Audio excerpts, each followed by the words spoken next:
Good morning. என் பேர் சந்தீப். நான் Madurai medical காலேஜில் தேர்ட் இயர் படிச்சுட்ருக்கேன்.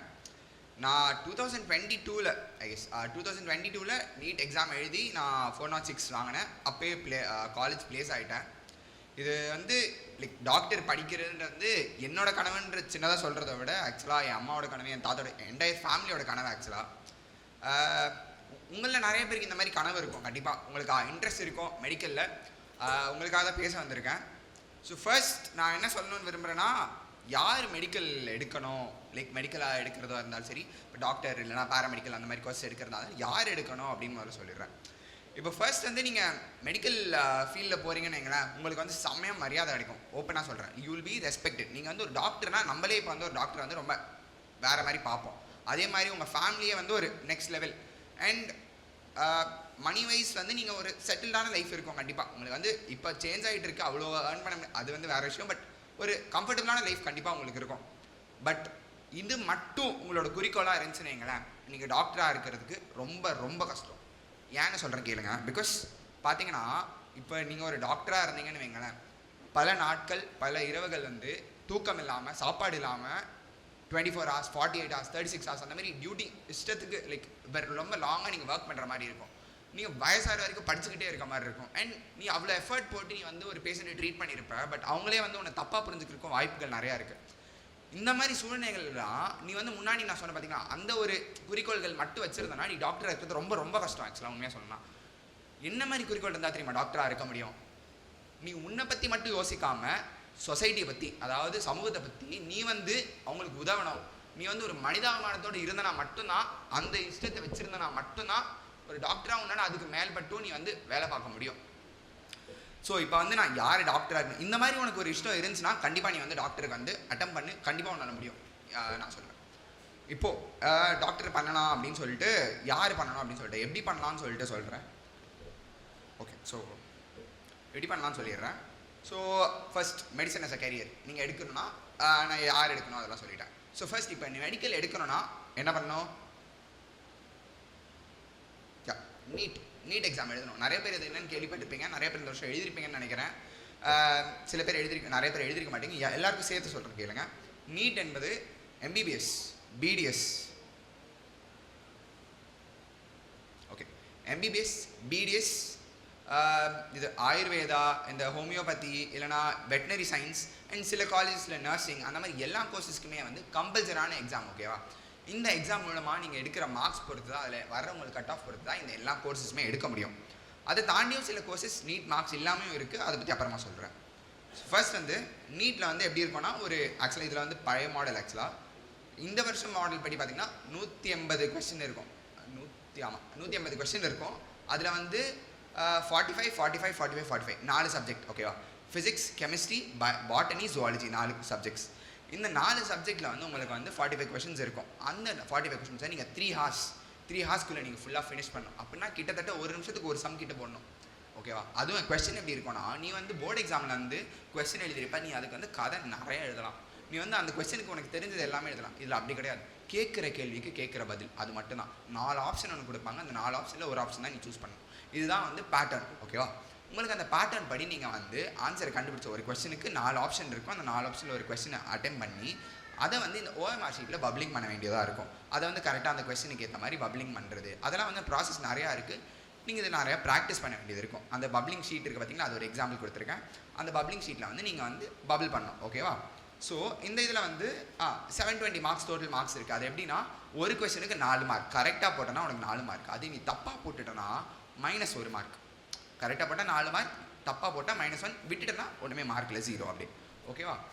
இந்த எக்ஸாம் எழுதுறதுக்கு உனக்கு என்ன குவாலிஃபிகேஷன் அப்படி பார்த்தோன்னா, 12th நீ வந்து 12th முடிச்சிருக்கணும். 12th சப்ஜெக்ட்ஸில் நீ வந்து ஃபிசிக்ஸ், கெமிஸ்ட்ரி, பயாலஜி, ஏன்னா பயாலஜிக்கு பதில் பயோடெக் எடுத்திருந்தாலும் ஓகே தான். இந்த 3 சப்ஜெக்ட்ஸ் அண்ட் இங்கிலீஷ், இந்த 4 சப்ஜெக்ட்லையும் வந்து ஓப்பன் கேட்டகரினா 50% அபவ், அதாவது பாஸ் மார்க். ஓகேவா? 50% அபவ். மற்ற ரிசர்வேஷன் கேட்டகரியில் 40% பாஸ் மார்க் எடுத்துருக்கணும். அப்போனா மட்டும்தான் நீ வந்து இந்த எக்ஸாமை அட்டம் பண்ணவே முடியும். அப்புறம் நீ வந்து ஏஜ் வந்து எப்படின்னா 17 வந்து ஃபுல் ஏஜ் வரைக்கும் நீங்கள் ஆக்சுவலாக பேரண்ட்ஸும் கூட வந்துருப்பீங்க. நீங்கள் கூட ஆக்சுவலாக அட்டம் பண்ணலாம். ஆக்சுவலாக ஏஜ் குரூப் படி 17 வந்து எந்த ஏஜ் குரூப் வரைக்கும் வேணால் எல்லோரும் எழுதலாம். ஓகேவா? அது யார் அதை எழுதுனா என்ன கிடைக்கும்னு நான் சொல்லிட்டேன். ஸோ அதுக்கு வந்து ரிசோர்ஸ். இப்போ நீ வந்து இந்த எக்ஸாம் யார் எழுதலாம் எல்லாமே சொல்லியாச்சு. அடுத்து எப்படி படிக்கணும் அப்படின்னு சொல்கிற பாருங்க. எப்படி படிக்கணும்னு பார்த்தீங்கன்னா அதுக்கு வந்து நிறைய ரிசோர்ஸஸ் இருக்குது. First and foremost NCERT text book. இப்போ நீங்கள் வந்து ஸ்டேட் போர்ட், சிபிஎஸ்சி அந்த மாதிரி மிக்ஸ்டாக தானே வந்திருப்பீங்க எல்லாரும். ஸ்டேட் போர்டு எத்தனை பேர்? சிபிஎஸ்சி ஓகே, அதான் மிக்ஸ்டாக தான் இருக்குது. ஓகே, ஸோ இப்போ சிபிஎஸ்சியில் வந்து நீங்கள் என்சிஆர்டி புக்ஸ் யூஸ் பண்ணியிருப்பீங்க. அந்த என்சிஆர்டி புக்ஸ்லேருந்து மட்டும்தான் கேள்விகள் வரும். அதை தாண்டி வெளியே போனால் நீ அந்த கொஸ்டினே இல்லை அப்படின்னு சொல்லிட்டு கேஸ் போட்டு அந்த கொஸ்டினை ரிமூவ் பண்ணியிருக்காங்க. அந்த மாதிரி உண்டு. ஸோ என்சிஆர்டி புக்கு கரைச்சி குடிக்கணும் உண்மையாக சொல்லணும். ஃபர்ஸ்ட் அந்த என்சிஆர்டி புக்ஸ் வாங்குற மாதிரி இருக்கும், அதை படிச்சுக்கோங்க. ஓகேவா? அது தாண்டி அதான் ஃபிசிக்ஸ், கெமிஸ்ட்ரி, பயாலஜி எல்லாமே இருக்குது. ஓகேவா? அண்ட் அதுக்கப்புறம் வந்து நீங்கள் என்ன பண்ணணும்னா, நீங்கள் போர்டு எக்ஸாம்ஸ்லேயே இந்த சப்ஜெக்ட்லாம் படிச்சிருப்பீங்க. ஆனால் இதில் என்ன மாற்றம் இருக்குதுன்னு பார்த்தீங்கன்னா, அந்த கேள்வியை கேட்குற விதம். ஓகேவா? அந்த கேள்வியை அப்படியே வேறு மாதிரி கேட்பாங்க. நீ வந்து கொஸ்டின் சப்ஜெக்டிவாக எழுதி பார்த்துருப்போம். இது வந்து அப்ஜெக்டிவ் ஆன்சர்ஸ் அப்படின்னு சொல்லுவாங்க. 4 ஆப்ஷன் தான் இருக்கும். அந்த மாதிரி கொஸ்டின்ஸ் நிறைய புதுசாக அட்டம் பண்ணி தான் பார்க்க முடியும். அதுக்கு என்ன பண்ணணும்? ப்ரீவியஸ் இயர் கொஸ்டின்ஸ் புக் அப்படின்னு ஒன்று தனியாக எம்டிஜிலையோ இல்லை ஒரு கம்பெனிலையோ வந்து ப்ரீவியஸ் இயர் புக் வந்து ரிலீஸ் பண்ணுவாங்க. ஒரு வருஷமும் வந்து அந்தந்த சாப்டர் படி வந்து ஒரு கொஸ்டின் புக் மாதிரி ரிலீஸ் பண்ணுவாங்க. அந்த புக்கை வாங்கி வச்சு நிறைய கொஷின்ஸ் போட்டு பார்க்கணும். அதே சமயத்தில் நிறைய கொஷின் பேப்பர்ஸ், மார்க் டெஸ்ட் நிறையா வைப்பாங்க. அதை வந்து நீங்கள் டெலிகிராம் இருக்குது பார்த்தீங்களா, நீங்கள் ஃபோன் எல்லாருமே வச்சுருப்பீங்க. அதுலேயே எல்லா ரிசோர்ஸுமே கிடைக்கும். உண்மையாக சொல்லணும்னா டெலிகிராம்லேயும் உனக்கு வந்து நிறைய கொஷின் பேப்பர்ஸ் கிடைக்கும் ஃப்ரீயாகவே. சும்மா சர்ச் பண்ணாலே பிடிஎஃப் உனக்கு நிறைய கிடைக்கும். அந்த பிடிஎஃப்ஸ் நீ டவுன்லோட் பண்ணலாம். அதே அந்த பிடிஎஃப்ஸ் நீ அந்த சப்ஜெக்டை கற்றுக்கணும்னு நினச்சா யூடியூப் இருக்குது. யூடியூப்பில் எவ்வளவோ இருக்குது. ஆக்சுவலாக பயாலஜி கற்றுக்கணுன்னா உனக்கு வந்து ராஜேஷ் நீட் பயாலஜி அப்படின்னு ஒரு ஆப் இருக்குது. எம்டிஜி ஃபிங்கர் டிப்ஸ் புக் இருக்குது. சப்ஜெக்ட் கற்றுக்கணுன்னா உனக்கு வந்து யூடியூப் சேனல் நிறையா இருக்குது. பயாலஜி சிம்பிளி தமிழ் இதெல்லாம் நான் பார்த்தேன் நிறையா. பயாலஜி சிம்பிளி தமிழ் இந்த சேனல் பார்த்தீங்கனாலே நீ வீட்டில் இருந்தே கூட நிறையா படிக்கலாம். ஆக்சுவலாக உண்மையாக சொல்லணும். அதை தாண்டி கெமிஸ்ட்ரிக்கு டாக்டர் பாலா சார் வந்து அவங்க எடுக்கிறாங்க. அடுத்து கோமாளி மேம் அவங்களும் கெமிஸ்ட்ரி எடுப்பாங்க. முருகா சார் இவர் வந்து இது ஃபிசிக்ஸ் எடுக்கிறாங்க. இந்த மாதிரி ஒருத்தரும்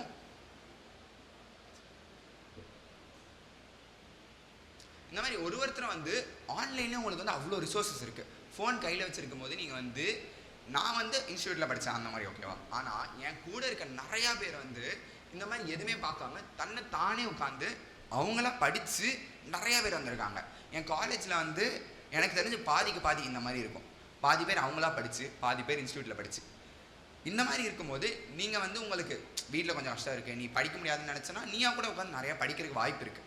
அதே சமயத்தில் நான் வந்து ஆர்த்தோபெடிக் ஃபவுண்டேஷனில் டீச் பண்ணுறேன். ஆக்சுவலாக என்னன்னா நான் மெடிக்கல் ஸ்டூடெண்ட். அந்த மாதிரி எங்களை மாதிரி நிறைய மெடிக்கல் ஸ்டூடெண்ட்ஸ் எல்லாருமே நீட் எழுதிட்டு வந்திருப்போம். நாங்கள் எல்லோரும் சேர்ந்து இதுக்கப்புறம் இப்போ கவர்மெண்ட் ஸ்கூல் ஸ்பெசிஃபிக்காக கவர்மெண்ட் ஸ்கூல்ஸ் இந்த 7 பாயிண்ட் ரிசர்வேஷன் ஒன்று இருக்குது. அது சொல்கிற அர்த்தம். ஓகே, இல்லைனா கொஞ்சம் எக்கனாமிக்கலாக கொஞ்சம் வீக்கராக இருக்குது பீப்புளுக்கு, அவங்க எல்லாருக்கும் வந்து நாங்கள் வந்து இந்த ஃபவுண்டேஷன் மூலமாக என்ன பண்ணுறோம், நாங்கள் டீச் பண்ணுறோம். எங்கள் பர்சனல் எக்ஸ்பீரியன்ஸ் மூலமாக டீச் பண்ணுறோம். உங்களுக்கு அப்படி ஏதாச்சும் ஹெல்ப் வேணும் சார், எனக்கு வந்து எப்படி படிக்கணும்னே தெரியல, நீங்கள் சொல்லிக் கொடுக்குறீங்க. ஆனால் கிட்டத்தட்ட டெய்லி கிளாஸஸ் இருக்கும், உங்களுக்கு நாங்களே சொல்லிக் கொடுப்போம். நாங்களே கொஸ்டின் பேப்பர் செட் பண்ணி கொடுப்போம்.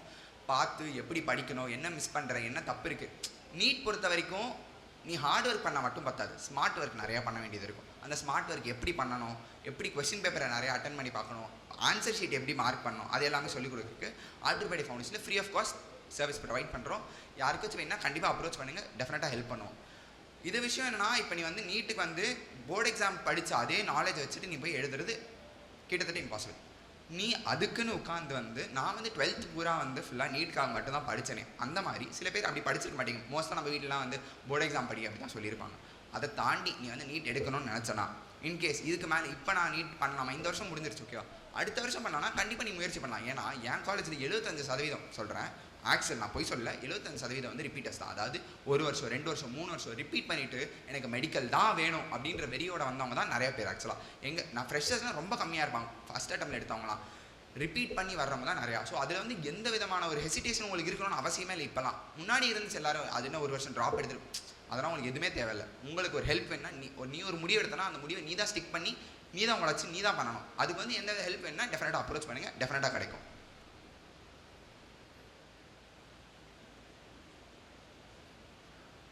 இதுதான் ஆக்சுவலாக நான் இப்போ இவ்வளோ ரிசோர்ஸஸ் கொடுத்தாலும் நீயா படித்தா மட்டும்தான் உண்டு. ஓகேவா? படிடா, அதான் நீயா படித்தா மட்டும்தான் எதுவுமே பண்ண முடியும். நீ எங்கே இருக்க, இன்ஸ்டியூட்டில் இருக்க. என் கூட இன்ஸ்டியூட்டில் 1000 பேர் படித்தாங்க. 1000 பேர் இன்ஸ்டியூட்டில் யாருமே வரல, எனக்கு தெரிஞ்சு ஒரு 4 பேர் வந்திருப்பாங்க. அதே மாதிரி வீட்டில் உட்காந்து படித்து தன்னைத்தானே படித்து வந்தவங்களும் நிறைய பேருக்கு அப்படியே சும்மா இருந்தவங்களும் இருக்காங்க. எங்கே இருந்தாலும் என்ன ரிசோர்ஸ் உனக்கு கிடைச்சாலும் கடைசியில் படிக்க போகிறது நீ மட்டும் தான். இப்போ உன் கையில் மட்டும் தான் எல்லாமே இருக்குது. என்ன கோர்ஸாக இருந்தாலும் இது சரி. மேம் சொன்னாங்க செல்ஃப் லேர்னிங், அதுதான் நீ எல்லா ரிசோர்ஸும் யூஸ் பண்ணி நீ படிக்கிறதுல மட்டும்தான் உண்டு. அதுதான் இப்போது எழுதி படித்து முடிச்சாச்சு, அதுக்கு ஒரு எக்ஸாம்ஸ் கவுன்சிலிங் ப்ராசஸ் வரைக்கும் வந்துருச்சுன்னா அதுக்கப்புறம் வந்து நீ வந்து கவுன்சிலிங்க்கு எப்படி அப்ளை முதல்ல எக்ஸாமுக்கு எப்படி அப்ளை பண்ணால் NTA வெப்சைட் neet.nta.nic.in இந்த வெப்சைட்டில் வந்து உங்களுக்கு வந்து எக்ஸாமுக்கு வந்து அப்ளை பண்ணலாம். ஓகே, எக்ஸாமுக்கு அப்ளை பண்ணும்போது நீ வந்து நிறைய டாக்குமெண்ட்ஸ் சப்மிட் பண்ண வேண்டியதாக இருக்கும். உன்னோட அப்ளிகேஷன் ஃபார்ம் சப்மிட் பண்ணணும், அட்மிட் கார்டு, அதெல்லாம் வந்து எக்ஸாம் முன்னாடி வந்து அட்மிட் கார்டு நீ அதெல்லாம் சப்மிட் பண்ணணும். டேட் ஆஃப் ஆதார் கார்டு, உன்னோட ஃபோட்டோகிராஃப், உன்னோட தம் பிரிண்ட், அதெல்லாம் வந்து எக்ஸாம் முன்னாடி சப்மிட் பண்ணுற மாதிரி இருக்கும். நீ இன்கேஸ் இந்த வருஷம் எக்ஸாம் எழுதி முடிச்சிருந்தீங்கன்னா 12th முடிச்சுட்டு யாராச்சும் நீட் எழுதிருக்கீங்களா? இந்த வருஷம் எழுதிருக்கீங்களா? ஓகே, ஸோ நல்லா பண்ணியிருக்கீங்களா? சூப்பராக பண்ணியிருக்கீங்களா? Very good, nice. ஓகே, அப்போ வந்து உங்களுக்கு கவுன்சிலிங் ப்ராசஸ் ஹெல்ப் பண்ணால் டெஃபினட்டாக அப்ரோச் பண்ணுங்கள். கவுன்சிலிங் ப்ராசஸ் முடிச்சக்கப்புறம் வந்து ஆக்சுவலாக நிறைய வேலை இருக்கும். என்னென்னா நீங்கள் யூஸ் பண்ண அப்ளிகேஷன் ஃபார்ம், உங்களோட லைக் அட்மிட் கார்டு, உங்களோட ஸ்கோர் கார்டு, உங்களோட டே ஆஃப் பர்த் சர்டிஃபிகேட், நீங்கள் வந்து எந்த ரிசர்வேஷன்ஸ் இருக்குது சரியா? நீட்டில் வந்து எப்படின்னா நிறைய ரிசர்வேஷன்ஸ் இருக்குது, அது சொல்கிறேன். அந்த ரிசர்வேஷனுக்கான கேஸ்ட் சர்டிஃபிகேட், அதுக்கப்புறம் உன்னோட ஏதாச்சும் ஒரு டிசபிலிட்டி இருந்துச்சுன்னா அந்த சர்டிஃபிகேட்ஸ், அப்புறம் உன்னோட பேரண்ட்ஸோட அட்ரஸ், இன்கம் சர்டிஃபிகேட், உன்னோட அட்ரஸ் சர்டிஃபிகேட், அந்த மாதிரி நிறையா சர்டிஃபிகேட்ஸ், உன்னோட ப்ரூஃப்ஸ் எல்லாமே நீங்கள் வந்து ரெடியாக வச்சுக்கணும். ஓகேவா? இந்த ப்ரூஃப்ஸ்லாம் நீங்கள் ரெடியாக வச்சுட்டு அது ஒரு 4-5 காப்பி போட்டு வச்சுக்க ரெடியாக இருக்க மாதிரி இருக்கணும். ஆக்சுவலாக ஃபோட்டோஸ்லாம் என்கிட்ட ஒரு 50 ஃபோட்டோஸ் கிட்டே கேட்டாங்க. அந்த மாதிரி ஒரு இடத்துல காலேஜ் ஜாயின் பண்ணுற மாதிரி தேவைப்படும். ஓகேவா? 12th mark sheet, migration certificate, proof of address, அந்த மாதிரிலாம் நிறைய தேவைப்படும். அண்ட் தென் இந்த டாக்குமெண்ட்ஸ் தான் தேவைப்படும். சீட் மேட்ரிக்ஸ், நம்ம தமிழ்நாட்டில் எவ்வளோ சீட்ஸ் இருக்குன்னு சும்மா பார்த்தீங்கன்னா கவர்மெண்ட் காலேஜ் மட்டும் 37 காலேஜ் இருக்குது. அதில் 4200 சீட்ஸ் கிட்டே இருக்குது. அதே செல்ஃப் ஃபைனான்சிங் நீங்களாக காசு கட்டி படிக்கிற மாதிரி இருக்கும். கொஞ்சம் கட் ஆஃப் கம்மியாகும். அதுக்கு பார்த்தீங்கன்னா செல்ஃப் ஃபைனான்சிங் அண்ட் ப்ரைவேட் இது டீம் யூனிவர்சிட்டி தனியாக இருக்குது. அந்த யூனிவர்சிட்டிஸ்லாம் சேர்த்து 23+4 26 இன்ஸ்டியூட் கிட்டே இருக்குது. அதில் வந்து ஒரு 4000 சீட்ஸ் கிட்டே இருக்குது சரியா? இந்த எல்லா அப்புறம் CMCயில் ஒரு 100, இந்த மாதிரி சீட்ஸ் எல்லாமே சேர்த்து வந்து டோட்டலாக வந்து இவ்வளோ சீட்ஸ் இருக்குது. ஒரு கிட்டத்தட்ட 8000 சீட்ஸ் கிட்டே இருக்குது தமிழ்நாட்டில் மட்டுமே. 8300 சீட்ஸ் கிட்டே இருக்குது. இந்த சீட்ஸில் எல்லாமே நீட் மூலமாக மட்டும்தான் வரும். இது கவுன்சிலிங் ப்ராசஸ் நீங்கள் அப்ளை பண்ணி நீங்கள் அது மூலமாக வந்து அப்ரோச் பண்ணலாம். ஓகேவா? 7.5 ஓகேவா? சரி, கட் ஆஃப் லாஸ்ட் இயர் 2024 வந்து கட் ஆஃப்ஸ் வந்து இவ்வளோ தான் இருந்துச்சு. அது பாருங்கள். ஸோ ஃபஸ்ட்டு இந்த OC கேட்டகரியில் 650 இருந்துச்சு. இது இந்த ப்ராசஸ் சொல்கிறேன். ரிசர்வேஷன்ஸ்னால் என்னென்னு சொல்கிறேன் பாருங்கள். இப்போ பார்த்தீங்கன்னா நம்ம எல்லோரும் லைக் ஒருத்தருக்கு ஒரு கம்யூனிட்டி இருக்கும். அது பொறுத்து வந்து நம்ம கவர்மெண்ட்ஸ் வந்து நமக்கு வந்து சில ரிசர்வேஷன்ஸ் கொடுத்துருக்கு. ஓகேவா? அந்த ரிசர்வேஷன்ஸ் படி வந்து ஓப்பன் கேட்டகரியில் யார் வேணால் கலந்துக்கலாம். அதில் வந்து